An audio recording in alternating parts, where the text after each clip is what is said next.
Hi, welcome once again to Humans of EdTech. I'm Mayuresh, and today we are going to look at another topic, and that's called as constructivism.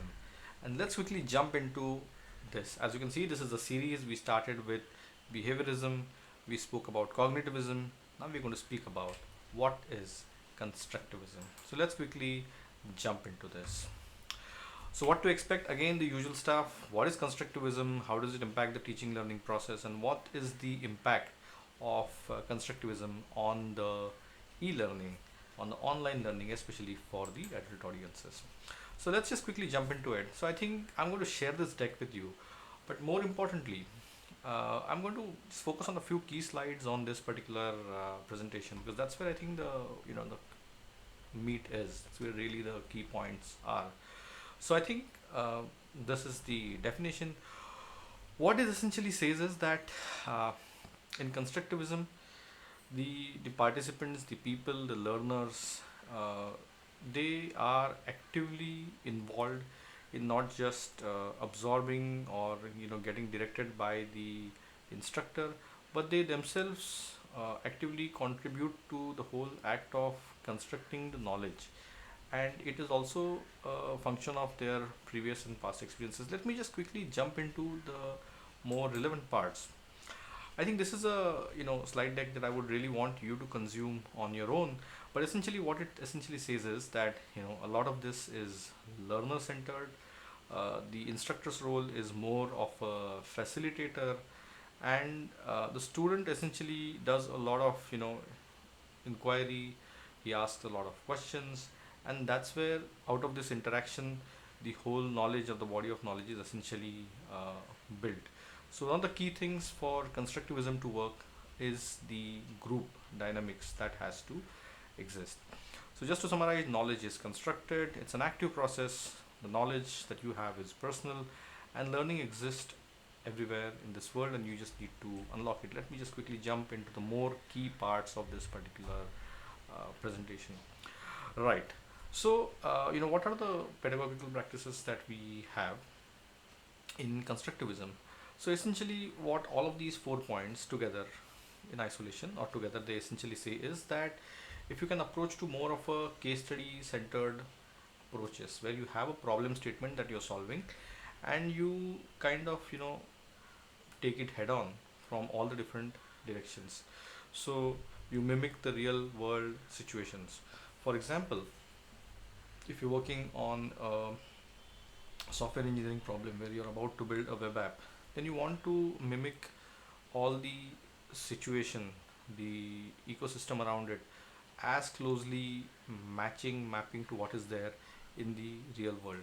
So whether it is a situated learning, anchored learning, all of those things we want to be close to what we really encounter in real life situation when we're actually solving those problems.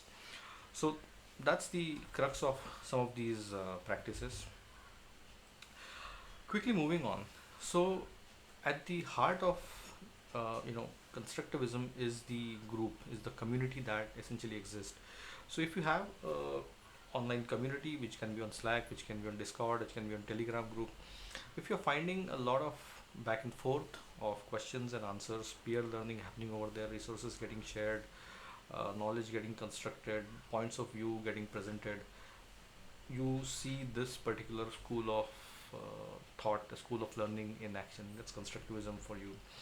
If you're actively using the breakout rooms feature in Zoom meetings, where after planting a certain critical mass of ideas, you're encouraging people to reflect or engage in mini exercises. Again, this particular phenomena is at play.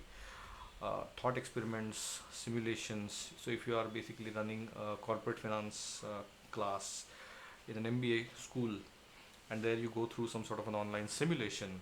So that is again an example of what constructivism is all about. Say if we have to teach someone a particular tool, so one of the ways to teach is that this is what the output looks like, and then you basically keep on deconstructing. If I remove this, if I undo this, if I get rid of this, this is what is left. So you basically peel it away like an onion, like an orange. So that's again one of the ways we kind of reverse engineer or deep dive and understand what are the constituent parts, and that's again, we have this particular thing at play. So that's what we have, that's what we really mean by constructivism. I'm going to leave this deck with you, and I really want you to reflect on this. Wikipedia honestly has one of the best resources for this particular school of thought. Of course, there are some very well established published papers, but Wikipedia has one of the well documented literature on this particular topic. And finally, how does it impact the adult learning? So at Grey Atom, we have something called as guided hackathons, where essentially what happens is that you have a problem statement. The group of students intended is expected to solve it, and it's a multi-day, multi-stage kind of a process.